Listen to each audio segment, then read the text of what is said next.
2023년 2월 10일 금요일 금요 기도회에 참여하신 여러분을 축복합니다. 2월부터 수요예배와 금요 기도회는 작년 12월에 이어 구약의 시가서를 중점적으로 다루려고 하는데요. 시가서의 두 번째 성경인 시편을 보고 있습니다. 이번 주 수요일 수요예배에서는 시편 9편을 보았죠. 오늘은 시편 10편을 살펴보려고 합니다. 함께 읽을 본문의 말씀은 시편 10편 1절로 12절입니다. 제가 받들어 봉독하겠습니다. 시편 10편 1절로 12절입니다. 여호와여 어찌하여 멀리 서시며 어찌하여 환난 때에 숨으시나이까. 악한 자가 교만하여 가련한 자를 심히 압박하오니 그들이 자기가 베푼 꾀에 빠지게 하소서. 악인은 그의 마음의 욕심을 자랑하며 탐욕을 부리는 자는 여호와를 배반하여 멸시하나이다. 악인은 그의 교만한 얼굴로 말하기를 여호와께서 이를 감찰하지 아니하신다 하며 그의 모든 사상에 하나님이 없다 하나이다. 그의 길은 언제든지 견고하고 주의 심판은 높아서 그에게 미치지 못하오니 그는 그의 모든 대적들을 멸시하며 그의 마음에 이르기를 나는 흔들리지 아니하며 대대로 환난을 당하지 아니하리라 하나이다. 그의 입에는 저주와 거짓과 포악이 충만하며 그의 혀 밑에는 잔해와 죄악이 있나이다. 그가 마을 구석진 곳에 앉으며 그 은밀한 곳에서 무죄한 자를 죽이며 그의 눈은 가련한 자를 엿보나이다. 사자가 자기의 굴에 엎드림같이 그가 은밀한 곳에 엎드려 가련한 자를 잡으려고 기다리며 자기 그물을 끌어당겨 가련한 자를 잡나이다. 그가 굽으려 엎드리니 그의 포악으로 말미암아 가련한 자들이 넘어지나이다. 그가 그의 마음에 이르기를 하나님이 잊으셨고 그의 얼굴을 가리셨으니 영원히 보지 아니하시리라 하나이다. 여호와여 일어나옵소서. 하나님이여 손을 드옵소서. 가난한 자들을 잊지 마옵소서. 아멘.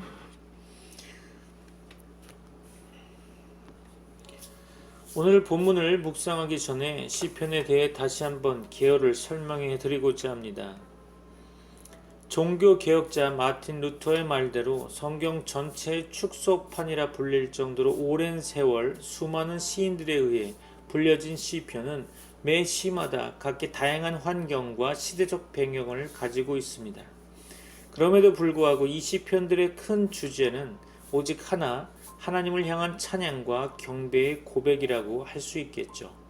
시편은 시인들의 살아있고 생생한 영혼의 울림과 탁월한 영감들로 가득 차 있습니다.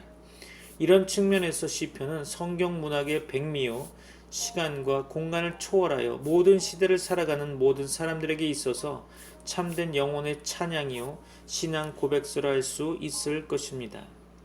탈무드는 다윗이 10명의 장로들과 함께 시편을 기록했다고 언급하고 있습니다. 시편 150편 중 다윗 저작이 절반가량인 무려 73편에 이르는 것을 감안할 때 다윗에 의해 시편이 편집되었다는 의미로 볼 수도 있겠죠.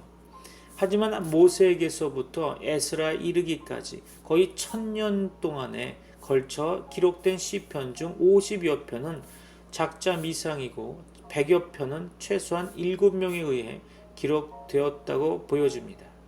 또 저자 미상의 시 중에서도 신약에서 다윗의 작품으로 인용되어 있는 것들도 여럿 보았습니다. 가령 2편, 95편과 96편, 105편 등이 있죠. 시편에 직접 언급된 저자들을 살펴보면 다윗 73편을 기록했죠. 아삽이란 사람 12편, 고라자손 11편, 솔로몬 2편, 모세 1편, 헤만 1편, 에단 1편 등등 본 시편의 저자로 기록되어 있죠. 시편은 모세에서부터 에스라에 이르기까지 거의 1000년에 걸쳐 기록되었습니다. 따라서 시편 하나하나의 기록 시기를 정하기는 어렵겠죠. 다만 이들 시들이 여러 시기를 거치면서 예배용으로 혹은 순례용으로 그런 용도에 따라 하나씩 묶여서 하나의 시집 형태로 모아졌을 것이라는 거죠. 학자들에 따라 다소간의 견해차는 있지만 보편적인 학설에 따르면 시편의 제1권은 다윗 사후 솔로몬에 의해서, 제2권은 고라자손에 의해서, 3권은 히스기야 시대의 아삽에 의해서, 4권과 5권은 바벨론 포로 시대 이후 에스라와 느헤미야에 의해 시편들이 정리되어 오늘날과 같은 형태로 갖추게 되었다고 보여집니다. 시편에는 각기 다양한 내용들이 산재해 있죠. 고난 중에 드리는 기도, 자연 만물을 통해 드러난 하나님의 영광 찬미, 하나님의 우주적 통치에 대한 찬양, 메시아 왕국의 대망, 위기에서 건져주심을 감사함, 회개의 시편 등등 다양한 주제들이 산재해 있습니다. 이렇게 다양한 내용들을 담고 있지만 그 중심 주제는 오직 하나님을 향한 찬양과 감사와 경배입니다. 시편을 통해 하나님은 당신만이 온 세상의 조성자요 주관자며 유일무이한 통치자요 그렇기 때문에 당신만이 유일한 구원자이심을 가르치고 있습니다. 이러한 하나님의 섭리가 시편에서 동서고금을 막론하여 모든 인간이 공유할 수 있는 감성으로 때론 아름답고 때론 섬세하며 때론 처절하고 때론 웅장하게 영혼의 소리로 표현되고 있죠. 그리고 시편에 나타난 이런 하나님의 섭리는 성경 66권 전체를 통해 두루 계시되고 있는 내용이기도 합니다. 이것이 시편의 위대한 힘인 거죠. 그래서 그리스도를 비롯한 신약 성경의 많은 기록자들이 구약에서 시편을 가장 많이 인용했고 혹자는 그리스 문명을 모두 쌓아도 시편 한 권만 못하다고 하며 시편을 극찬하기도 했습니다. 성경에는 시편이 크게 5권으로 분류되어 있는데요. 이를 살펴보면 제1권은 1편으로부터 41편까지, 2권은 42편부터 72편까지, 3권은 73편부터 89편까지, 4권은 90편부터 106편까지, 5권은 107편부터 150편까지입니다. 이런 구분은 전통적으로 유대 랍비들에 의한 분류법인데요. 랍비들은 율법이 오경으로 주어진 것에 착안하여 시편을 5권으로 구분하였던 것 같습니다. 그래서 랍비들은 고대의 성경 주석서인 미드라시에 보면 모세가 율법을 5권으로 주었다면 다윗은 시편을 5권으로 주었다고 합니다. 그러나 랍비들이 시편을 5권으로 분류하기 이전부터 각 저자별로 한데 묶인 시집들이 존재했던 것으로 보여집니다. 예를 들면 제1 다윗 시집, 제2 다윗 시집, 고라 시집, 아삽 시집, 순례자를 위한 시집, 할렐루야 시집 등이죠. 첫 번째 제1 다윗 시집은 3편부터 41편까지가 속하는데요. 다른 시집에 비해 가장 오래되고 그 내용이나 서정성에 있어 탁월하다고 보여집니다. 제2 다윗 시집은 51편부터 72편에 속하는 다윗의 시편이죠. 고라 시집은 고라가 지은 시집인데 고라 자손이 지은 시집인데요. 42편부터 49편까지, 84편부터 85편까지, 87편부터 88편 등 11개의 시입니다. 아삽 시집은 아삽이 지은 시를 수집한 것인데요. 50편과 73편과 83편까지 모두 12개의 시가 수록되어 있죠. 순례자를 위한 시집은 성경에서도 성전에 올라가는 노래로 부제가 달려 있는데요. 시편 120편부터 134편이 이에 해당되죠. 이스라엘의 3대 절기인 6월절, 7.7절, 초막절에 예루살렘 성전에 올라갈 때 그리고 바벨론 포로 이후 다시 재건된 예루살렘 성전을 순례할 때 성전 예배 때 불려졌던 거죠. 할렐루야 시집은 여호와를 송축하라 할렐루야 등으로 시작하거나 끝나도록 구성된 시로 시편 103편, 107편, 111편에서 118편, 135편에서 136편, 146편에서 150편 등으로 구성되어 있죠. 이외에도 많은 학자들이 시편을 주제별로 분류하고 있습니다. 오늘 본문을 통해 말씀을 깊이 있게 상고해 보고자 하는데요. 먼저 1절로 2절 말씀 원문 번역본을 보면 주님 어찌하여 주님께서는 그래도 멀리 계십니까? 어찌하여 우리가 고난을 받을 때 숨어 계십니까? 악인이 으스대며 약한 자를 괴롭힙니다. 악인은 스스로 쳐놓은 올가미에 스스로 걸려들게 해주십시오. 그렇죠. 시편 저자는 지금 큰 환난 가운데 있는 듯합니다. 그는 자신을 약한 자라고 표현하며 악인이 으스대며 약한 자를 괴롭힌다고 말하고 있죠. 약한이라는 원어들은 가난한, 겸손한, 고난당하는 등의 뜻을 가진 말로 성도를 묘사한다고 보여집니다.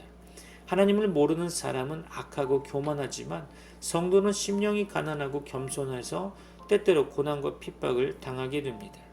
시편 저자는 환난 중에 하나님께서 그를 도와주지 않으시고 멀리서 계시다고 느끼고 있죠. 하나님께서는 때때로 그의 깊으시고 높으신 뜻 가운데 성도를 환난에 버려두십니다. 그가 환난 때에 우리의 산성이시요 피난처시며 큰 도움이시지만 성도는 때때로 그의 즉각적 도우심을 경험하지 못하곤 합니다. 그러므로 시편 저자는 악인은 스스로 쳐놓은 올가미에 스스로 걸려들게 해달라고 하나님께 호소하고 있죠. 이것은 하나님의 공의의 심판을 호소하는 것입니다.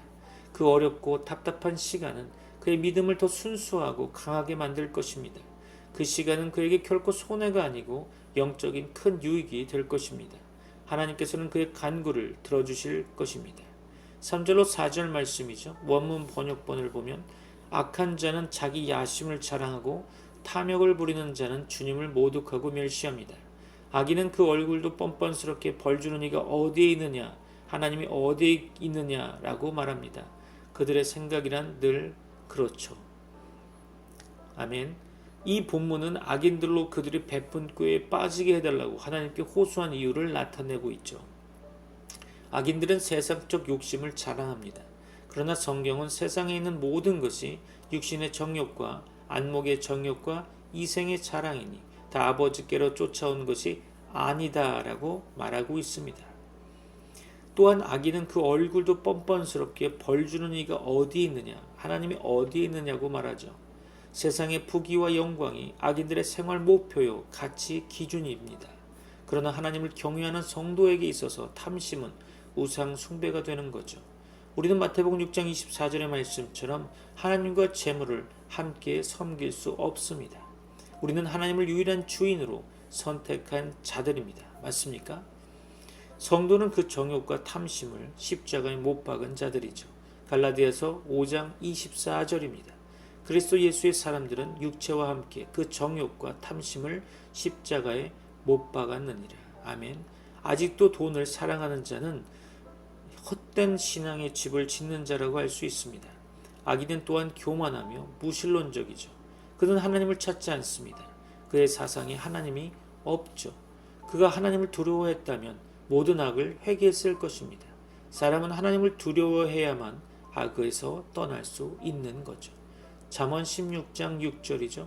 인자와 진리로 인하여 죄악이 속하게 되고 여호와를 경외함으로 말미암아 악에서 떠나게 되느니라. 아멘. 교만하고 하나님을 찾지 않는 자는 악을 버리지 못하며 돈을 사랑함과 육신의 쾌락을 사랑함을 버리지 못할 것입니다. 5절로 7절 말씀이죠. 원문 번역본을 보면 그런데도 악인이 하는 일은 언제나 잘되고 주님의 심판은 너무 멀어서 그들에게 보이지 않으니 악인은 오히려 그의 대적을 보고 코웃음만 칩니다. 그는 마음속으로 내가 망하는가 두고 봐라. 나에게는 언제라도 불행과 저주란 없다 라고 말합니다. 그들의 입은 기만과 폭언으로 가득 차 있고 그들의 혀 밑에는 욕설과 악담이 가득합니다. 아멘. 악인의 길은 때때로 견고해 보입니다. 악인은 장수하고 세력이 강하고 건강하고 형통하기도 하죠. 더욱이 하나님의 심판은 높아서 악인의 눈에 미치지 못합니다. 악인은 그것을 느끼지 못하고 두려워하지도 않죠. 그는 또 모든 대적자를 멸시하고 자신의 평안과 형통을 확신하며 자신의 실패나 고난에 대해서는 생각지 않습니다. 이것은 패기와 용기같이 보이지만 실상 헛된 자만심에 불과합니다. 하나님의 공의의 심판을 알지 못하고 자신의 미래를 자신만만하는 것은 어리석은 태도일 뿐입니다. 또 악인의 입에는 기만과 폭언으로 가득 차 있고 그들의 혀 밑에는 욕설과 악담이 가득하다고 기록되어 있죠. 말은 인격을 나타냅니다. 선한 사람은 선한 말을 하지만 악한 사람은 악한 말을 하게 되어 있습니다. 악인은 남을 저주하고 속이고 포악하고 해치고 헛되고 사악한 말을 하죠. 8절로 11절 말씀 볼까요? 원문 번역본을 보게 되면 그들은 으슥한 길목에 숨어 있다가 은밀한 곳에서 순진한 사람을 쳐 죽입니다. 그들의 두 눈은 언제나 가련한 사람을 노립니다. 굴 속에 웅크리고 있는 사자처럼 은밀한 곳에서 기다리다가 때만 만나면 연약한 사람을 그물로 덮쳐서 끌고 갑니다. 불쌍한 사람이 억눌림을 당하고 가련한 사람이 폭력에 쓰러집니다. 악인은 마음속으로 이르기를 하나님은 모든 것에 관심이 없으며 얼굴도 돌렸으니 영원히 보지 않으실 것이다 라고 합니다. 아멘. 시편에서 성도는 순진한 사람, 가련한 사람, 가난한 자 등으로 묘사되곤 하죠. 악인은 이런 성도를 해치려 합니다.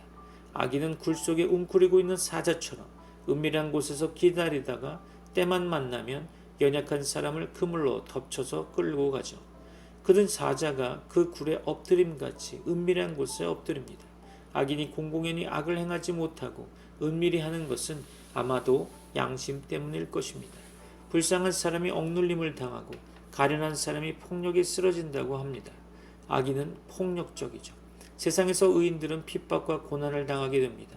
사도 바울은 무릇 그리스도 예수 안에서 경건하게 살고자 하는 자는 핍박을 받으리라 라고 말했습니다. 악인은 또 무신론적이죠. 그는 하나님을 부정하는 무신론적 사고 때문에 악을 담대히 행하는 거죠. 시편 14편 1절입니다. 어리석은 자는 그의 마음에 이르기를 하나님이 없다 하는도다. 그들은 부패하고 그 행실이 가증하니 선을 행하는 자가 없도다 라고 말하고 있습니다. 12절로 15절 말씀을 원문 번역본을 보면 주님 일어나십시오. 하나님 손을 들어 악인을 벌하여 주십시오. 고난받는 사람을 잊지 말아 주십시오. 어찌하여 악인이 하나님을 경멸하고 마음속으로 하나님은 벌을 주지 않는다라고 말하게 내버려 두십니까? 주님께서는 학대하는 자의 포악함과 학대받는 자의 억울함을 살피시고 손수 갚아주려 하시니 가련한 사람이 주님께 의지합니다. 주님께서는 일찍부터 고아를 도우시는 분이셨습니다. 악하고 못된 자의 팔을 꺾어 주십시오. 그 악함을 샅샅이 살펴 벌하여 주십시오. 아멘. 악인은 하나님을 멸시하여 하나님은 벌을 주지 않는다고 생각한다고 기록되어 있죠. 실상 그는 무신론자적인 것 같습니다.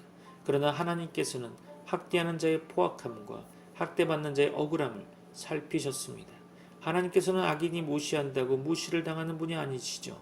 그분은 오히려 모든 일을 다 감찰하시고 판단하시며 그 손으로 악인의 악행에 대해 갚으십니다. 하나님의 공의의 보응은 성경이 밝히 증거하는 근본 진리입니다.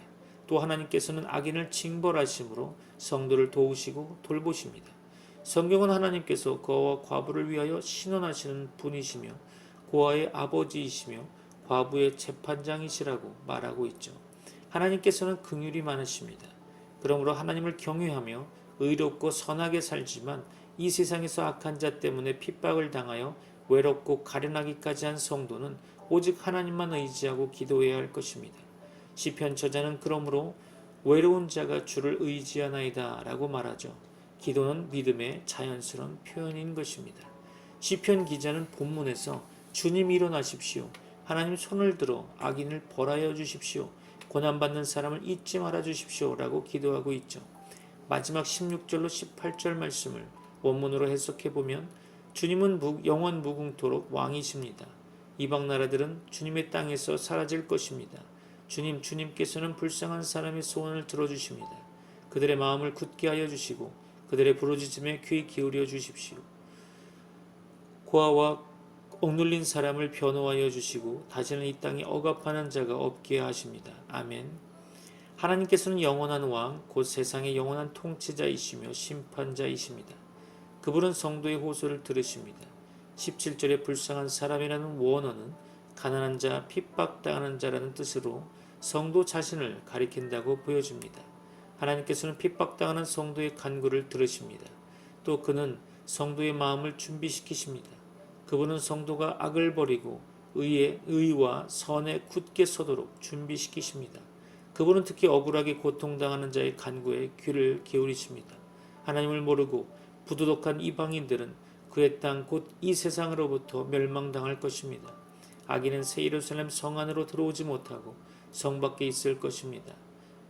이제 말씀을 마무리하려고 합니다.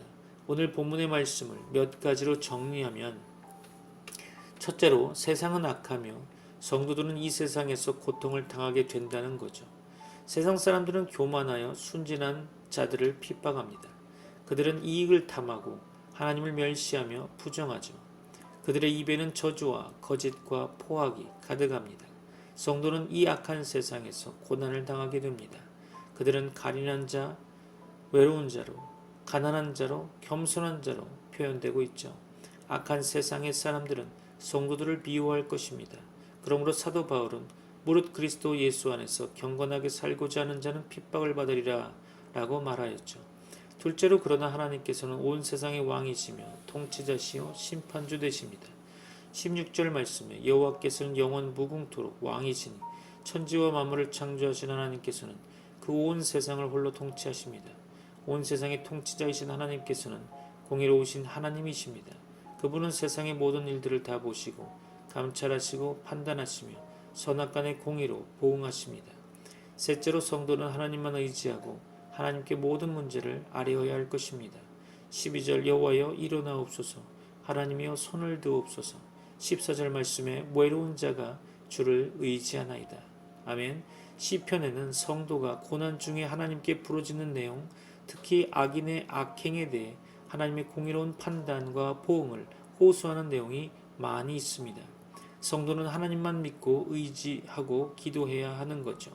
여러분에게 하나님의 은혜와 복이 가득 넘치기를 축원합니다. 기도하겠습니다.